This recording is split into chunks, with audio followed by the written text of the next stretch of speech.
said to the actress, I said, so what are you so afraid of? And she said, I am afraid I'm going to make a mistake. I said, the mistake is being afraid of the mistake.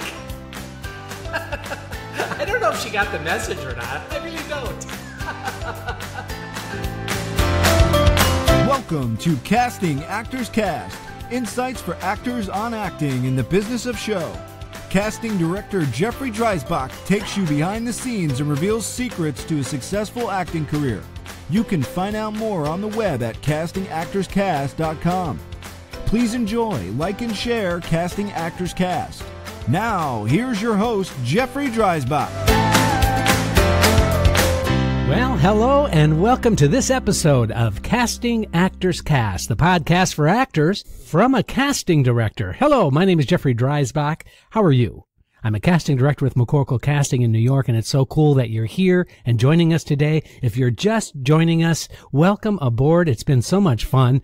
These podcasts are brought to you absolutely free of charge, and I really love doing them. So if you love hearing them, if there's been some information that you found very helpful to you, then I'm going to ask you a favor, and that is please let your friends know about this.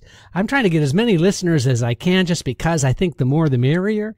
And if you go to castingactorscast.com, you can get a bunch of past episodes going all the way back to episode number 1. And also, if you fill out the form, there's a comment form area there. You can fill out that form and it'll take you to another location where you can download the absolutely free PDF 100-page workshop manual called Conversation Pieces Out of the Studio, the Workshop for Professional Actors. It's a book that I wrote about, a few years back, not too far long ago, but a few years ago, that I know actors have found extremely useful, and it's very thrilling that this book has been used in a lot of college and university settings. And if you have any interest at all in finding out what does it take to be a voice actor, then this is the book for you, especially if you have some performance training in your background. This really answers a lot of those questions about how do I get into voiceovers? And that's absolutely free by going to castingactorscast.com. Also, while we're talking about that, right next to that comment form is a place where you can leave me a voice message. And I have to apologize because I just realized that many people have been leaving voice messages, and I rarely, if ever, check my spam folder. I know I'm a dummy.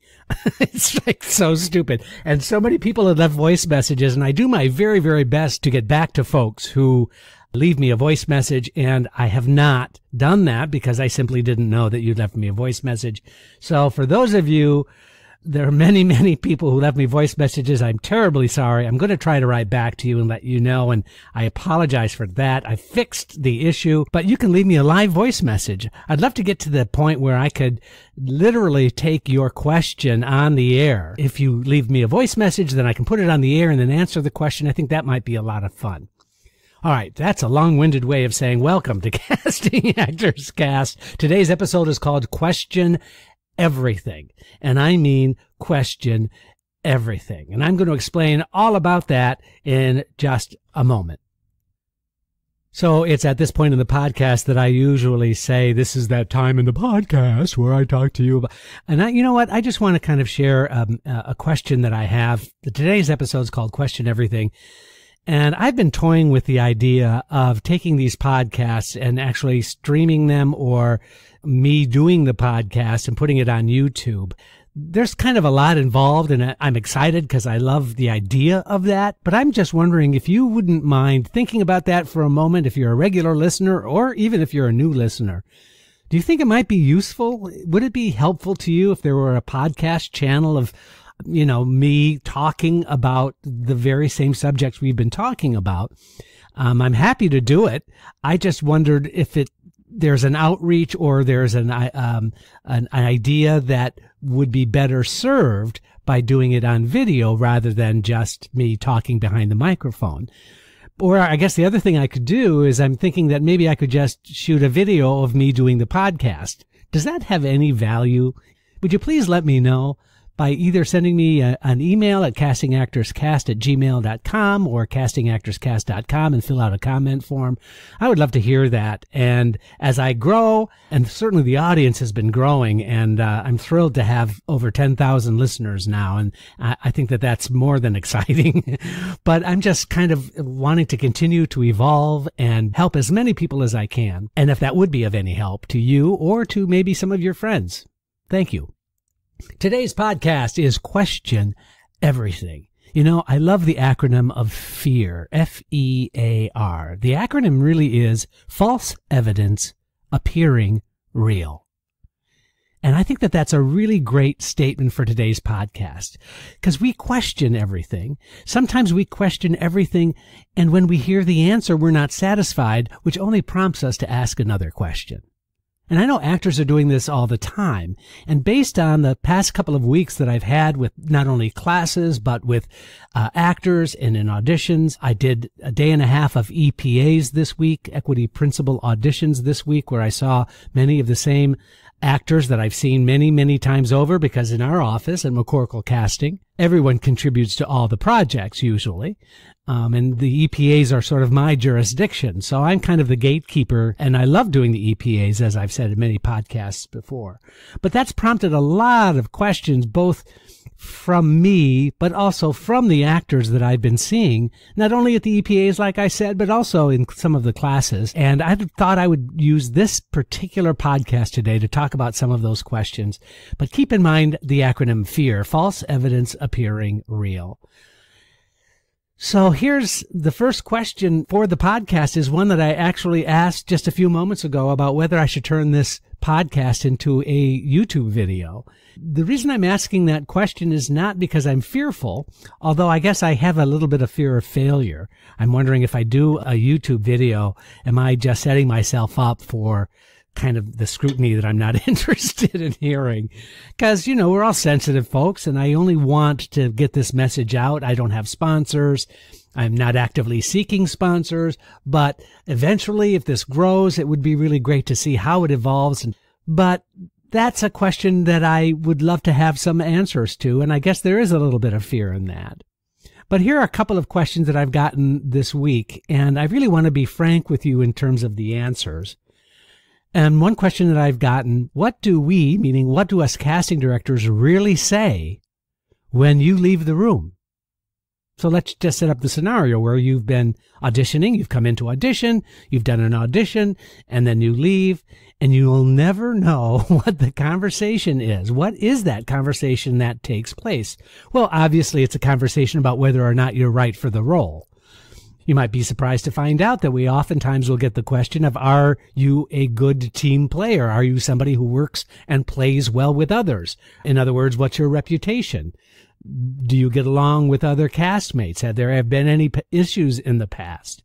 And it's important for casting directors to have that information. If we know something about you or your personality or something that's maybe a little off-putting, you know, we need to be upfront about that, because you know what? That'll come back to us.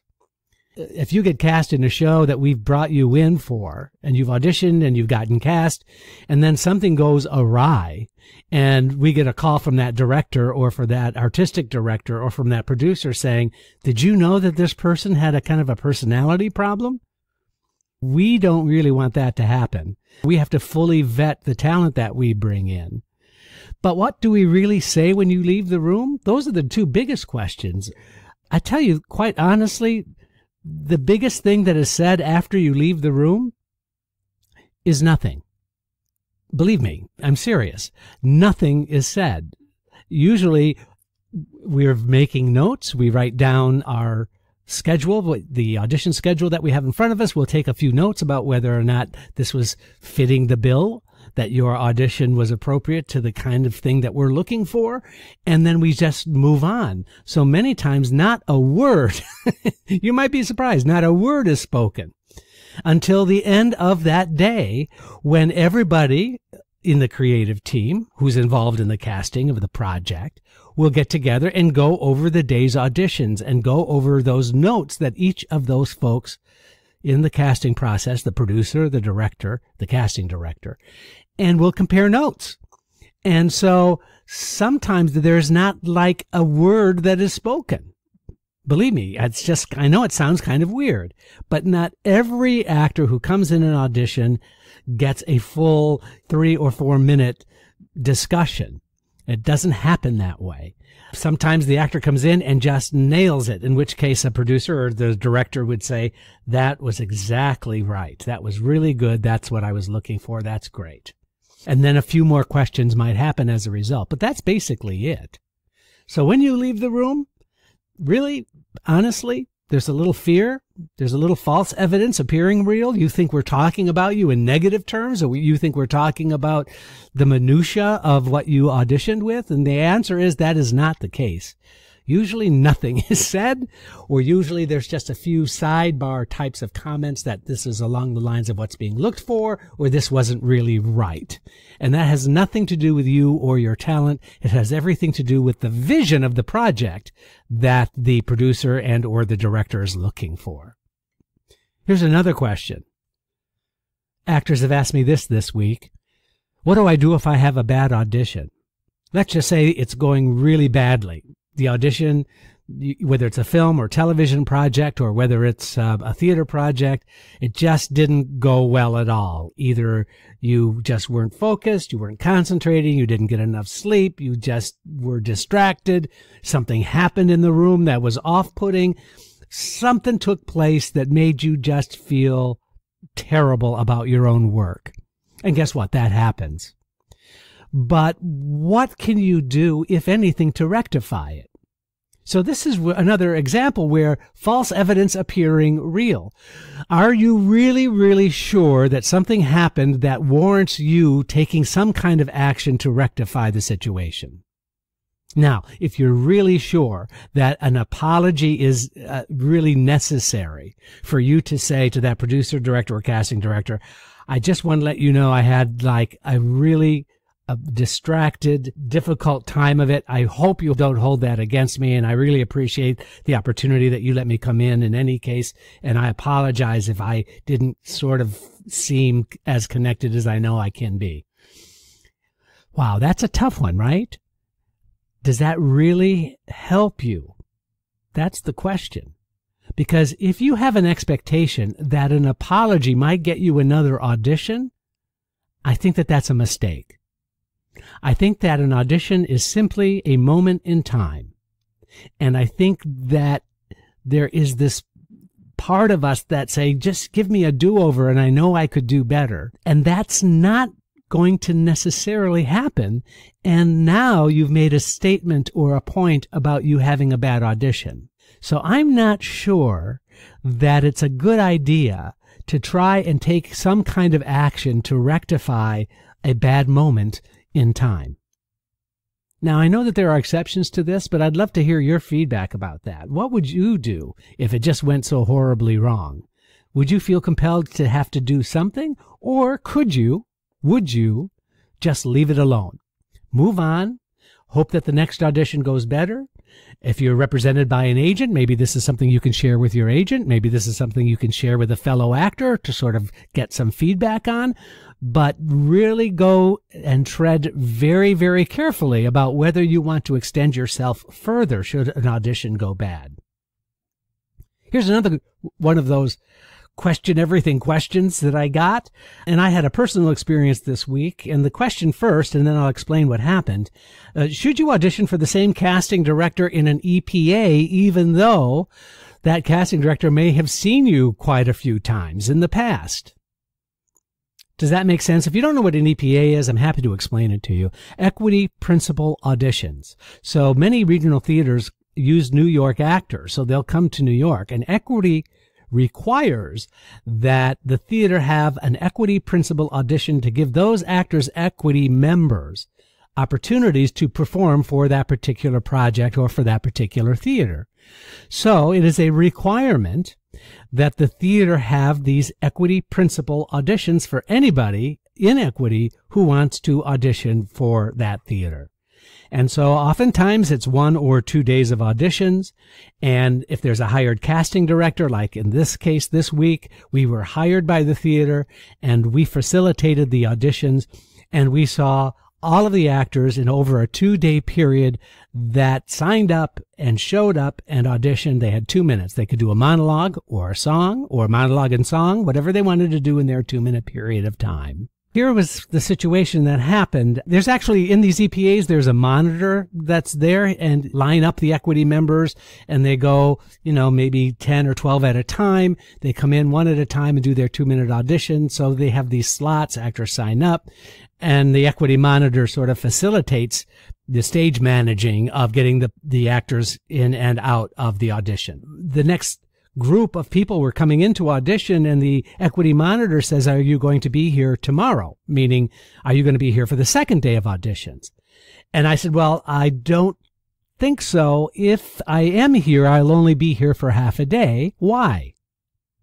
And the equity monitor said, well, because there's someone who says that they've auditioned for you many times before, and they were just hoping that maybe there would be a new person here instead of you.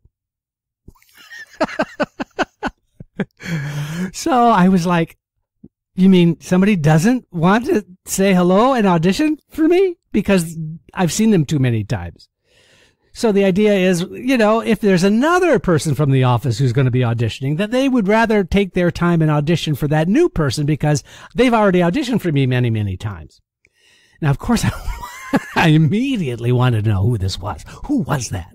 But I knew better. I'm a professional. So I was like, so that's the answer.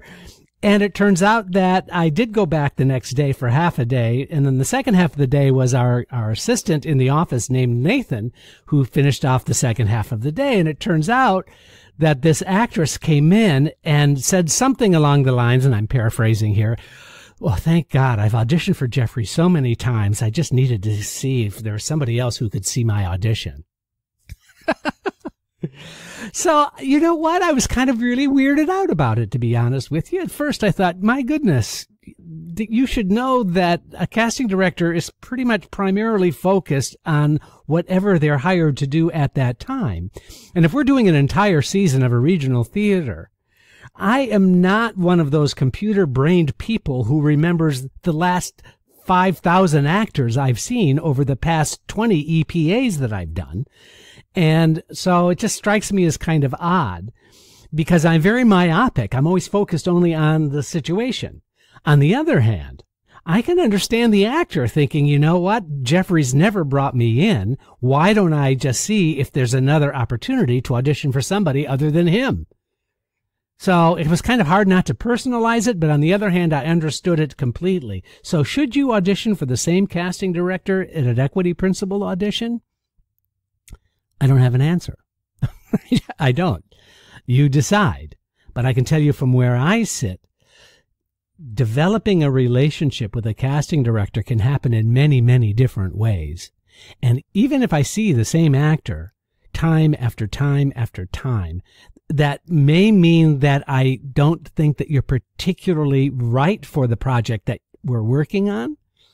Maybe I don't think you're up to the standard or to the level of work that is required for the particular projects that we're working on. Or maybe I just don't think you're right.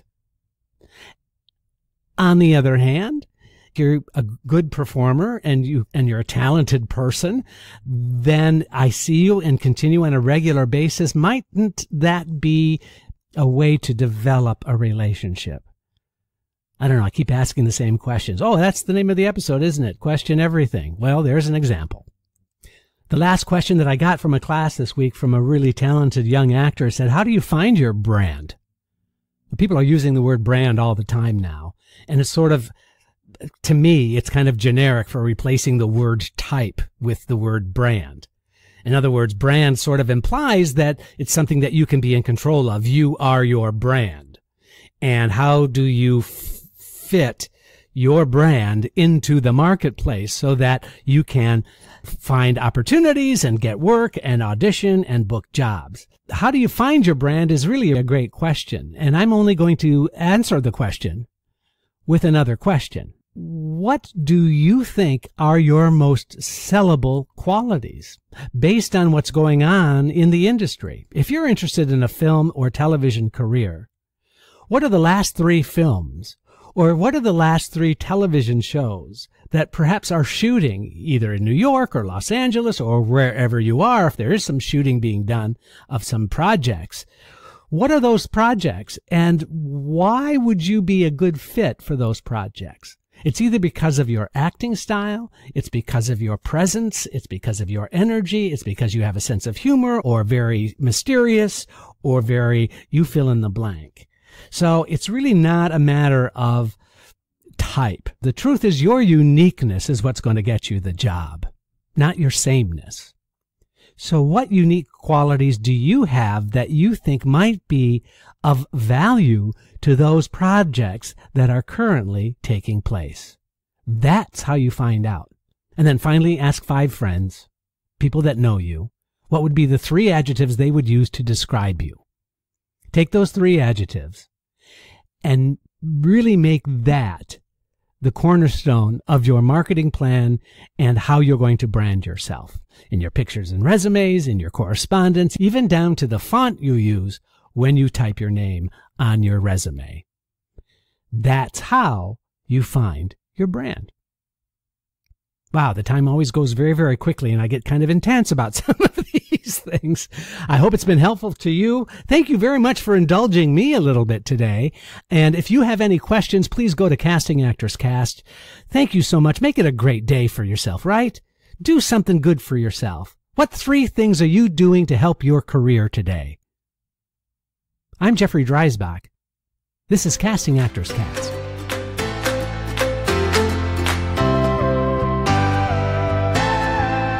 You've been listening to Casting Actors Cast with host Jeffrey Dreisbach. Find out more at castingactorscast.com and let us know if you would like us to cover topics you're interested in. Thanks for listening. I'm Matthew DeSarno.